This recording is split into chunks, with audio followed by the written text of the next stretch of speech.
Guys, अगर आपको video पसंद आए तो वीडियो को लाइक और शेयर करें तथा चैनल को सब्सक्राइब करें और बेल आइकॉन प्रेस करें, जिससे कि नई नई वीडियोस का नोटिफिकेशन आपको मिलता रहे।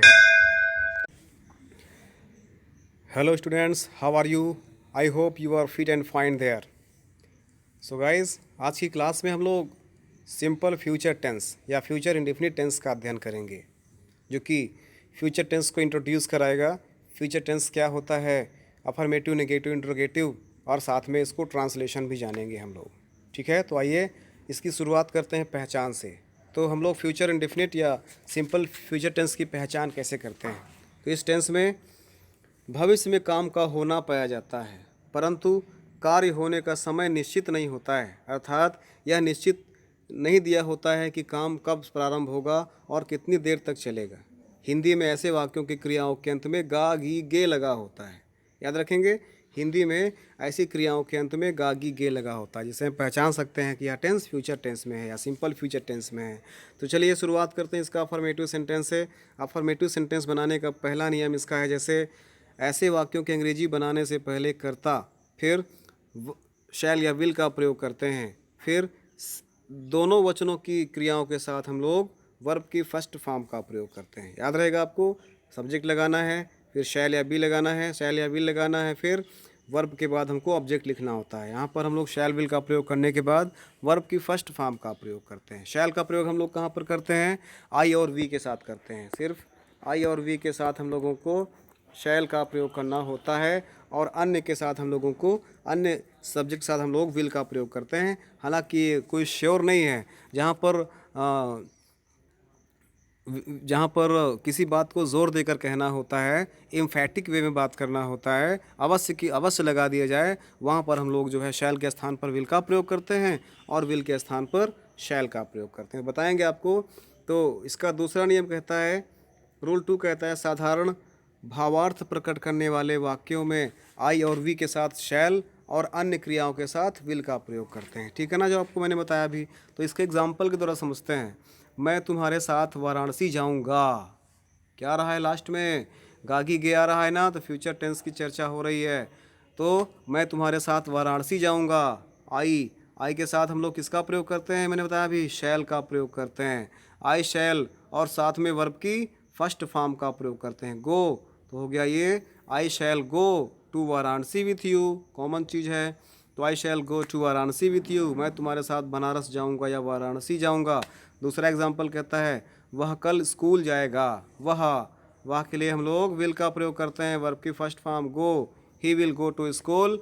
यहाँ पर फ्यूचर टेंस में हमेशा कल के लिए टुमारो का प्रयोग होता है, तो हो जाएगा ये, वह कल स्कूल जाएगा, he will go to school tomorrow. Third example देखिए, हम ताज देखने आगरा जाएंगे। ताज मीन्स ताजमहल, हम ताजमहल देखने आगरा जाएंगे। वी के साथ शैल का प्रयोग करते हैं, we shall go to Agra to see the Taj. We shall go to Agra to see the Taj. उसी प्रकार एक और एग्जाम्पल देख लीजिए, तुम वहाँ कल जाओगे। तुम, यू के साथ भी विल का प्रयोग करते हैं, जाओगे, गो, वहाँ, देयर, कल, टुमारो। तो तुम वहाँ कल जाओगे, you will go to there, you will go there tomorrow, you will go there tomorrow.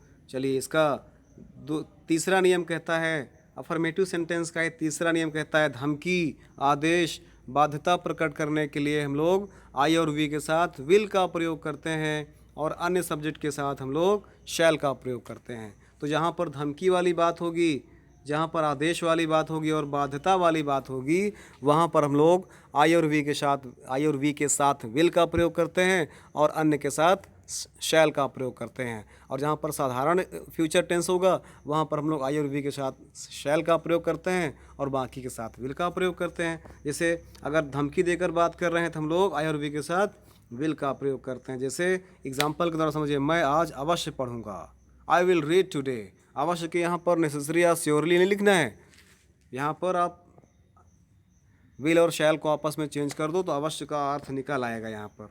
तो मैं आज अवश्य पढ़ूंगा, आई विल रीड टुडे। उसी प्रकार दूसरा है, तुम्हें वहाँ जाना पड़ेगा। यहाँ पर भी आदेश दे रहे हैं, धमकी दे रहे हैं, जोर देकर बोल रहे हैं, तो तुम्हें वहाँ जाना पड़ेगा, you shall go there, you shall go there.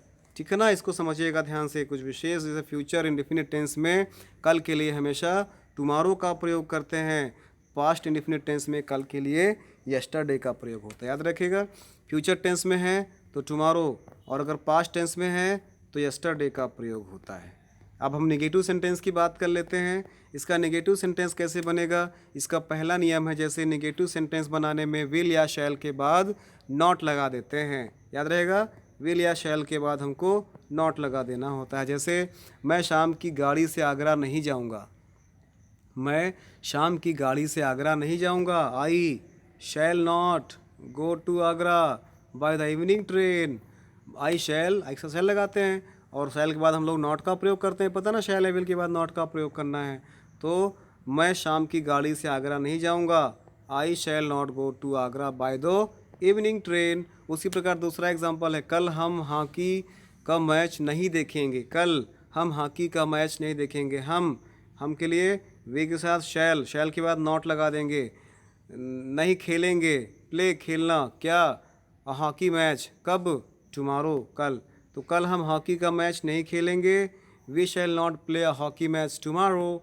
उसी प्रकार थर्ड एग्जाम्पल है, वह वहाँ कल नहीं जाएगा, जाएगी, फ्यूचर वो फेमिनिन जेंडर की बात हो रही है, तो वह वहाँ कल नहीं जाएगी। She will not go there tomorrow, she will not go there tomorrow.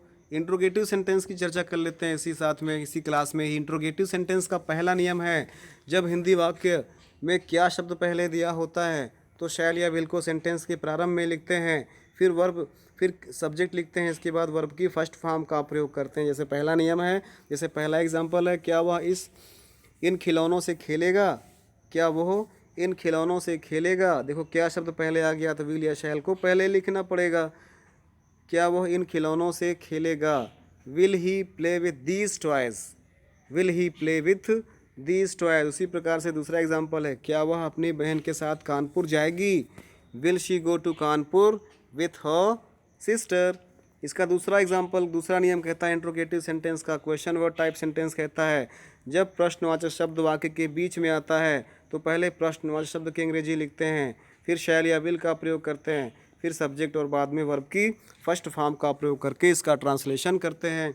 जैसे वे रात में कहाँ ठहरेंगे, वे रात में कहाँ ठहरेंगे, कहाँ, कहाँ के इंग्लिश में क्या लिखते हैं, वेयर। वेयर के बाद क्या आएगा, शैल या विल, क्योंकि दे है, दे के साथ विल का प्रयोग करेंगे, तो where will they stay at night, क्या जाएगा, where will they stay at night. उसी प्रकार दूसरा एग्जाम्पल है, तुम वाराणसी से कब वापस जाओगे, तुम वाराणसी से वापस कब जाओगे। कब के लिए इंग्लिश में क्या होता है, व्हेन। तो when will you come back from Varanasi, when will you come back from Varanasi. इसी प्रकार इंट्रोगेटिव सेंटेंस का तीसरा नियम कहता है, हाउ मच, हाउ मेनी, विच और हु, उसके साथ उनसे संबंधित नाउन्स भी आती हैं। जैसे कितनी लड़कियां नाटक में भाग लेंगी, कितनी लड़कियां काउंटेबल नाउन है तो हाउ मेनी हो जाएगा।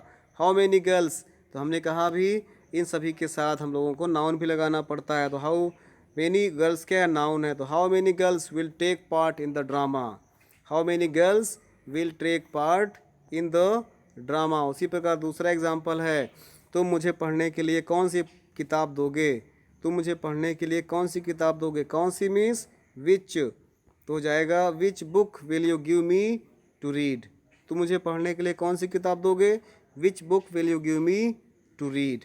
चलिए वेरी गुड।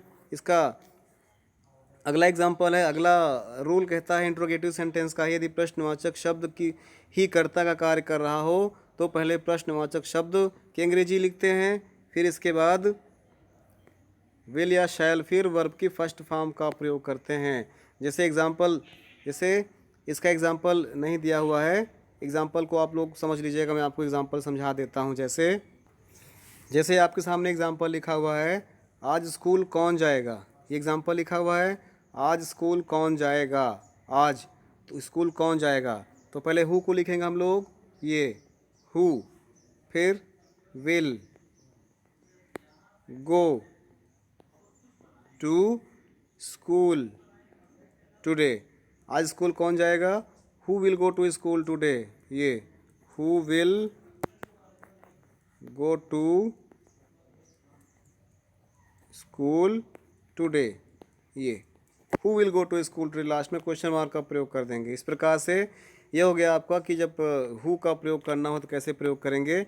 इसके बाद इसका पांचवा नियम कहता है यदि प्रश्नवाचक वाक्य के नेगेटिव होने का नेगेटिव हो, अगर प्रश्नवाचक शब्द इंट्रोगेटिव नेगेटिव दोनों हो तो हमको कुछ नहीं करना, हमको सब्जेक्ट के बाद सीधे नॉट का प्रयोग कर देना होता है। जैसे ध्यान दीजिएगा, नेगेटिव होने पर कर्ता तथा क्रिया की फर्स्ट फॉर्म के बीच में हमको नॉट लगाना होता है। तो सब्जेक्ट और वर्ब के बीच में नॉट लगाना, जैसे क्या वह दिल्ली नहीं जाएगा, क्या वह दिल्ली नहीं जाएगा, विल ही। अब देखो गो वर्ब है और ही सब्जेक्ट है, दोनों के बीच में हमको नो या नॉट लगा देना है। तो will he not go to Delhi, will he not go to Delhi. ठीक है ना, इससे स्पष्ट है, आप लोग आराम समझ पा रहे हैं। क्या वह दिल्ली नहीं जाएगा, will he not go to Delhi. तो और याद रखिएगा इंट्रोगेटिव सेंटेंस में लास्ट में हमको क्वेश्चन मार्क का प्रयोग करना होता है। तो इस प्रकार से आज की क्लास में हमने जाना कि सिंपल फ्यूचर या फ्यूचर इंडेफिनिट टेंस को कैसे हम लोग अफर्मेटिव और नेगेटिव और इंट्रोगेटिव दोनों प्रकार में चेंज करते हैं। तो thanks for watching the video. जय हिंद।